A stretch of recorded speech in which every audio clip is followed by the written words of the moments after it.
Welcome to నిఘానే. మనోహరాబాద్ పాలెంలో ఈ రోజు ఉదయం జరిగిన బస్సు ప్రమాదంలో చనిపోయిన మృతదేహాలకు గుర్తించడానికి సికింద్రాబాద్ గాంధీ హాస్పిటల్ నుండి 8 మంది సభ్యుల ఫోరెన్సిక్ బృందం ఘటనా స్థలానికి బయలుదేరారు. వీరు ప్రభుత్వ పరంగా సహాయం చేయడానికి వెళ్తున్నట్లు తెలిపారు. వెళ్లిన వారిలో డాక్టర్ జయాకర్, సంధ్య, మనోహర్ సింగ్ నలుగురు స్టాఫ్ ఉన్నట్లు తెలిపారు. మృతదేహాలకు DNA టెస్ట్ చేసి వారి ద్వారా గుర్తిస్తామని అన్నారు.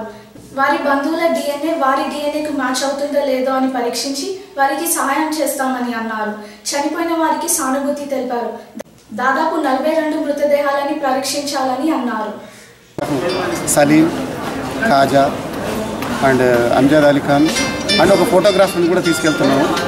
వాళ్ళు పరీక్ష చేసి ఆ బాడీస్ని వాళ్ళకి అప్పగించే ప్రయత్నం జరుగుతూ ఉంది.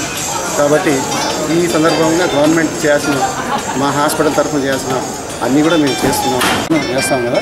దానికి ఒక బోన్ కానీ ఒక స్టెర్నమ్ కానీ తీసుకొని ప్రిజర్వ్ చేసి దాన్ని ఫారెన్సిక్ సైన్స్ ల్యాబొరేటరీకి పంపించి వాళ్ళ బంధువులు ఒక మెంబర్ని తీసుకెళ్ళి దాన్ని టెస్ట్ చేస్తే మ్యాచింగ్ అయితే అది వాళ్ళకి సంబంధించినట్టు అవుతుంది.